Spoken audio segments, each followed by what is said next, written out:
ये किस प्रकार का अभिवादन है? हे मरियम, भयभीत न हो, क्योंकि परमेश्वर का अनुग्रह तुझ पर हुआ है। देख, तू गर्भवती होगी और तुझे एक पुत्र उत्पन्न होगा। तू उसका नाम यीशु रखना। वह महान होगा और परम प्रधान का पुत्र कहलाएगा। और प्रभु परमेश्वर उसके पिता दाऊद का सिंहासन उसे देगा और वह याकूब के घराने पर सदा राज्य करेगा। उसका राज्य का अंत न होगा। ये कैसा होगा? मैं तो पुरुष को जानती ही नहीं।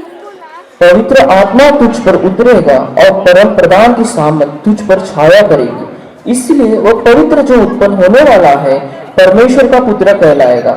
और देख, तेरी कुटुंबी इलिशिबा के भी बुढ़ापे में पुत्र होने वाला है। ये जो बांझ कहलाती थी 6वां महीना है, क्योंकि जो वचन परमेश्वर की ओर से होता है वह प्रभाव रहित नहीं होता। मैं प्रभु की दासी हूँ, मुझे तेरे वचन के अनुसार हो। मरियम की मंगनी यूसुफ के साथ हो गई तो उनके इकट्ठा होने से पहले ही वह पवित्र आत्मा की ओर से गर्भवती पाई गई। उसके पति यूसुफ ने जो धर्मी था और उसे बदनाम करना नहीं चाहता था, उसे चुपके से त्याग देने का विचार किया।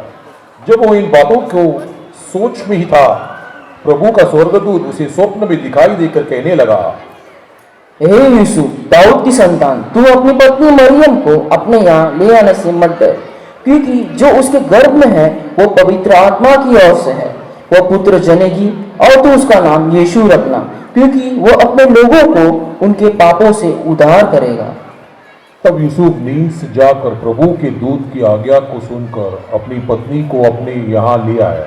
मरियम, हे मरियम, यहाँ आ। अगस्तुस कैसर की ओर से आज्ञा निकली है कि सारी जगत के लोगों के नाम लिखे जाए। इसलिए हम भी गलील के नासरत नगर में यहूदिया में दाऊद के नगर बेथलेम को नाम लिखवाने के लिए जाएंगे। ठीक है जी। यूसुफ भी इसलिए कि वह दाऊद के घराने और वंश का था, गलील के नासरत नगर से यहूदिया में दाऊद के नगर बेथलेम को गया कि अपनी मंगेतर मरियम के साथ जो गर्भवती थी नाम लिखवाए। उनके वह रहते हुए उसके जन्ने के दिन पूरे हुए और वह अपने पहलौठा पुत्र जन्नी और उसे कपड़े में लपेटकर चरनी में रखा, क्योंकि उनके लिए सराय में जगह न थी।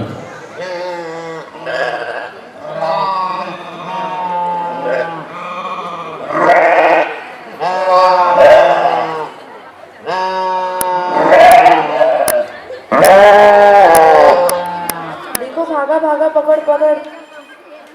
मत डरो, क्योंकि देखो, मैं तुम्हें बड़े आनंद का सुसमाचार सुनाता हूँ जो सब लोगों के लिए होगा, कि आज दाऊद के नगर में तुम्हारे लिए एक उद्धारकर्ता जन्मा है और यही मसीह प्रभु है। और इसके लिए तुम्हारे लिए ये पता है कि एक बालक को कपड़े में लिपटा हुआ और चरनी में पड़ा पाओगे। आओ हम बेथलेहम जाकर यह बात जो हुई है और जिसे प्रभु ने हमें बताया है देखकर आएंगे।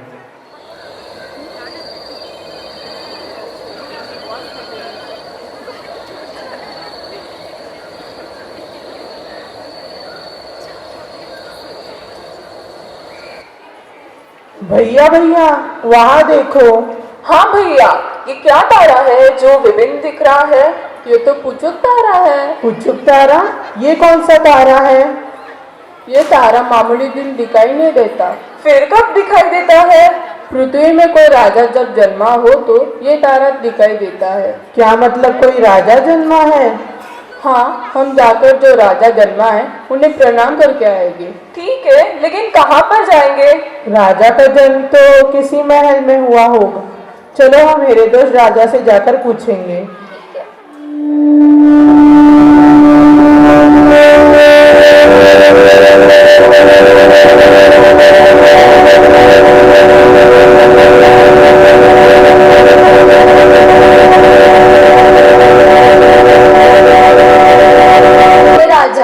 चिरंजीव रहे, तुम्हारा राज्य सदा बढ़े। हे ज्योतिषियों, तुम्हारा आने का कारण बता सकते हो? हे राजा, यहूदियों का राजा कहाँ जन्मा है? क्या यहूदियों का राजा?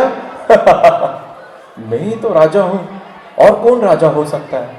अच्छा बताओ, किसने तुमको बताया कि यहूदियों का राजा जन्मा है?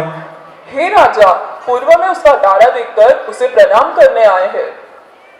यह सुनकर हेरोदेस राजा और उसके साथ सारा यरूशलेम घबरा गया। तब उसने लोगों के सब प्रधान याजकों और शास्त्रियों को इकट्ठा करके उनसे पूछा, मसीह का जन्म कहाँ होना चाहिए?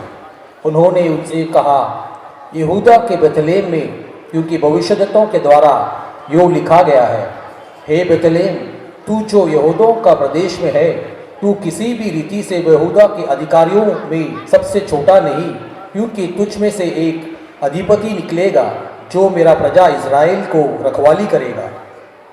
ठीक है ज्योतिषों, जाओ उस बालक के विषय में ठीक ठीक मालूम करो, और जब वो मिल जाए तो मुझे समाचार दो, ताकि मैं भी आकर उसे प्रणाम करूं।